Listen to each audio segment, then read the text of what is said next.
Hello, everybody. Today we start our first follow-up program for Sahaja Yoga meditation. My name is Oksana, and I would like to start our meditation. Hello, everybody. Today we start our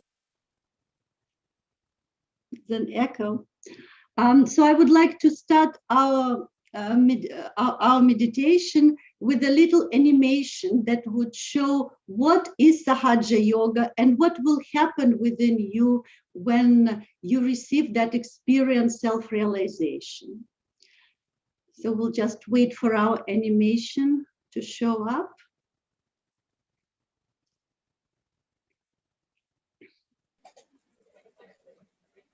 Okay, here is our animation.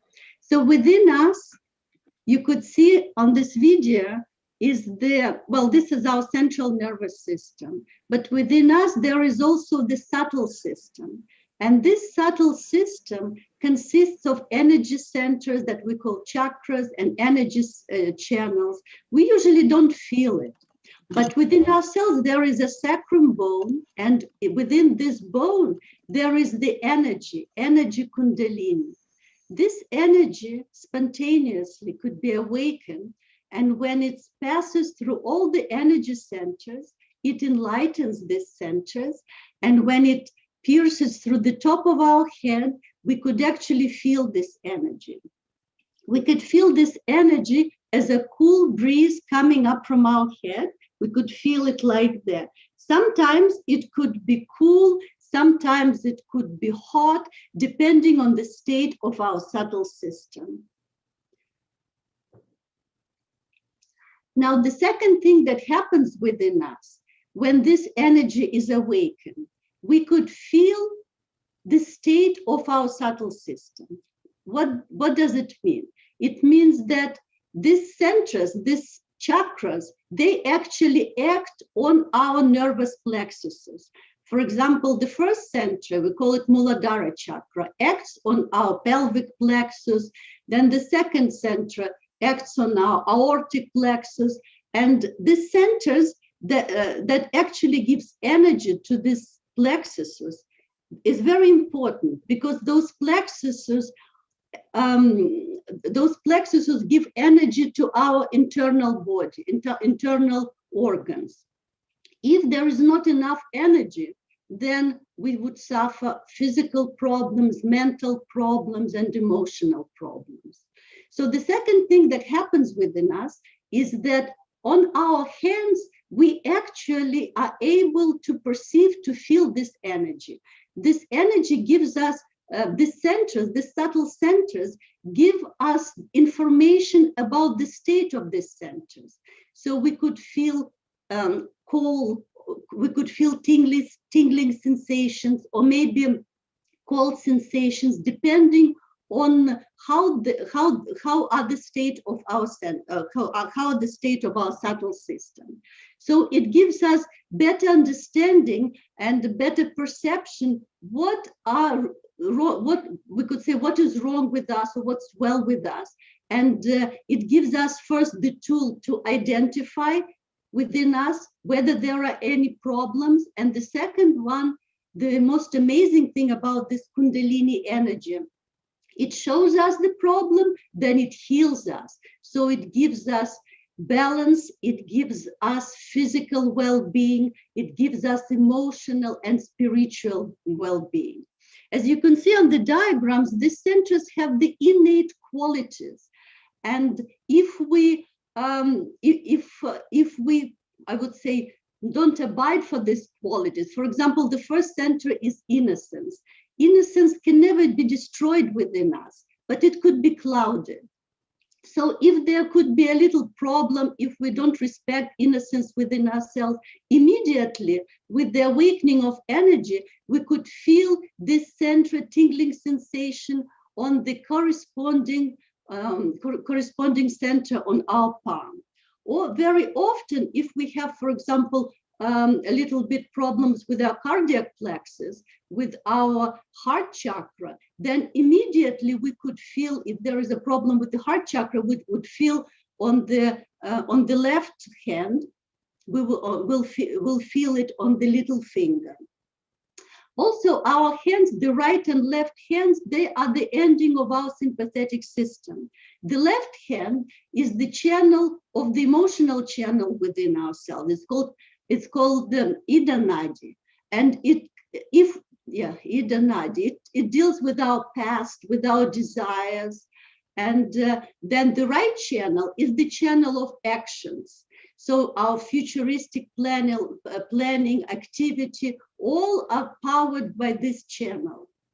Now, then there is a channel of our evolution. It's called central channel.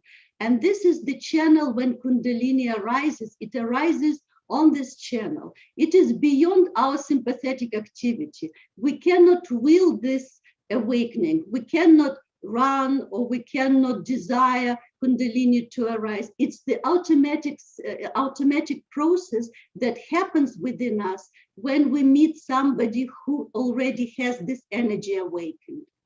And that's why it's so important to listen and to hear people who are great yogis, we could say. Shri Mataji, the founder of Sahaja Yoga, she was born with this energy awakened.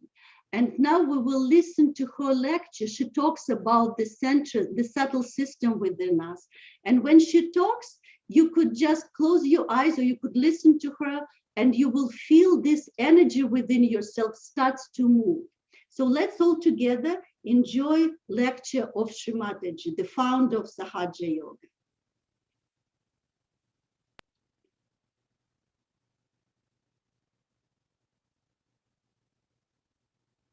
That is called as Kundalini. This power is placed in the triangular bone, which is called as sacrum, which means Greeks knew about the center. They very well knew about it, that's why they called it sacred sacrum. In many countries, there has been a manifestation that they know about this particular power. I happened to go to Colombia, where I collected an authentic antique copy of the antique necklace. The necklace had at its bottom a kundalini, and even the earrings had the kundalini. But surprisingly, it was from the Indians of America, found here with the Indians of America. Though it is now kept in the museum in Colombia, it was in America that people knew about Kundalini definitely. Absolutely in 3.5 coil, they had done this pattern very well. It's very surprising that it was done even before Columbus came here. So this knowledge was known to people, I think, all over the world. But then gradually it subsided. Especially in India, till the 12th century it was kept as a tradition just to give realization to one person. One guru and one realization. There was not a sort of a mass realization or anything, and they didn't even talk about it, they kept a secret. But in the 12th century, one great poet called Ganeshwara, he wrote in his book Ganeshwari, 6th chapter, about Kundalini. He took the permission of his guru and he wrote it. But still they denounced it. And they said that this is something not to be read. Because they didn't know how to do it. They didn't know how to raise the Kundalini. They didn't know how to give realization. So the people who were at the helm of affairs said they denounced it. Don't read this chapter. Then in the 16th century, we had many poets in India who have written about it. Guru Nanaka, Kabira, Ramadasa, so many of them have written about this Kundalini awakening. Many then Tantrikas came up who tried to misuse the word and misuse the whole thing and deceive people by telling them false things. There are so many false people who came to your country, and I feel ashamed about them, those who came in this country. But also, you people are to be blamed in a way, because you should have used some discretion. When I came first, you will be surprised, in 72, they asked me funny questions. In Boston, I was there for an interview with the television, and they asked me, not on the television, but before that, how many Rolls Royces you have. I said, I have no Rolls Royce. So they said, are you not in the business? I said, this is no business. This is something else. So they said, we don't believe in a person who has no business, and will not give you any chance on the television. People were so materialistic. And they said, you are not taking any money, so it must be something hocus pocus. So superficial they were. I was very disappointed, and I said, I'll never come to this country. And I didn't come for 9 years. Till some people who were here, who got interest, and they told me, Mother, better come now. It's going to be better than what you found it in 1972. So I came here. So one has to understand that it's a living process, and you cannot pay for it. There's no guarantee. There's no guarantee. But if you desire, all of you can get your realization without any difficulty. It's a very simple thing that happens to you. When this Kundalini passes through these 6 centers, it nourishes it, it integrates it. Also it enlightens them. By that our physical, mental and emotional, spiritual problems are solved. Most of the global problems are because of human beings. And most of the human problems are because of these chakras or these centers within us. So if you can cure these centers, you can definitely cure human beings, physically, mentally, emotionally, and also spiritually. But then it is connected. The yoga takes place with this all-pervading power, and the light of the Spirit shines in your attention. Then so many things happen that you are amazed how fantastic you are. These are all your dormant powers which start manifesting. One thing one should know, that there cannot be any gimmick about truth. There cannot be any sort of a false pretenses about it. It has to be straightforward and simple. But I have known people who have been doing all kinds of things, like people paid 300 pounds for a mantra. I mean, this in India nobody would do. Thank God we are not so rich to waste our money. 300 pounds for a mantra, you don't need any guru for that. A donkey can do it also. And then, after that, somebody says you can raise yourself from the grounds, and about 3 feet you can fly. Already there's jam on the roads. Why do you want to have such people flying at 3 feet? They'll be hitting all the cars, I think. But people paid 6,000 pounds for such a nonsense. They broke their bottoms and had all kinds of problems, and they have been to me with epilepsy. So all such stupid things people have done without even thinking. Now there's a new thing they have started showing, a pendulum can move with your mind power. It's nothing but mesmerism, simple. But we have to know what is our value? What are we here for? Are we here just to move pendulums? Or to fly in the air? Why are we here? That's why at the very outset I said that Sahaja Yoga is not meant for idiotic or stupid people. It's a complete, logical thing which is tangible. You can find out. For example, I said that physically you are cured. Yes, of course. There are 3 doctors, one of them is here, who got his MD in Sahaja Yoga.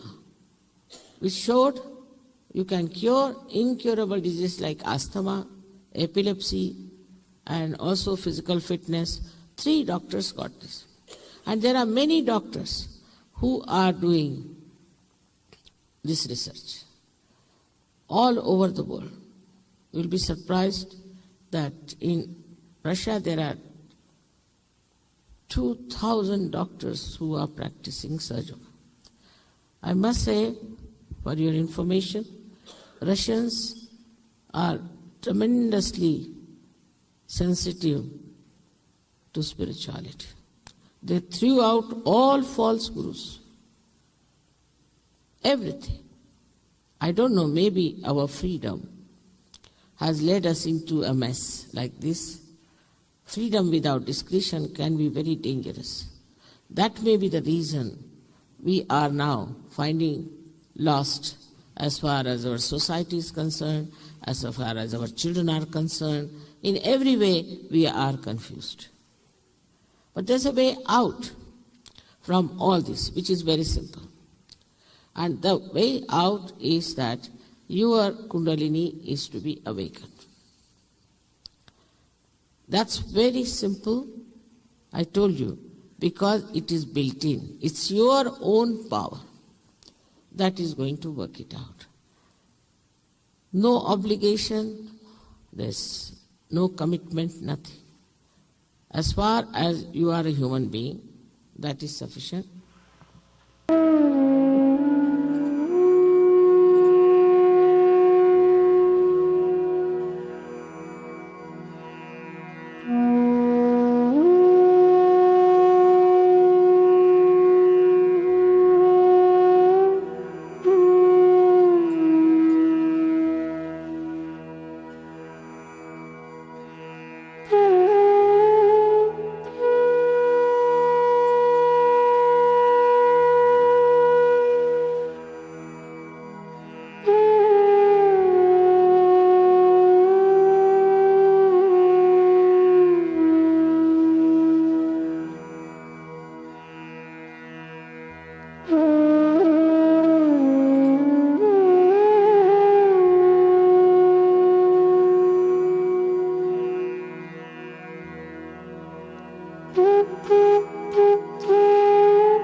Now let's finish our meditation by raising our energy Kundalini.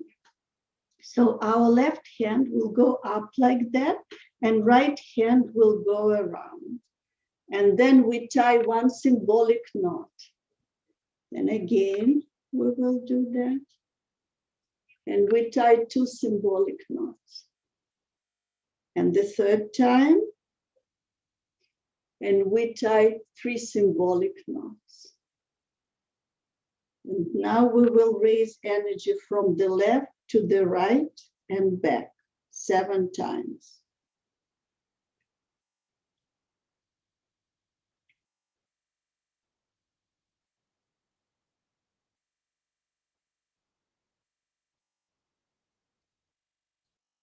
Now we balance.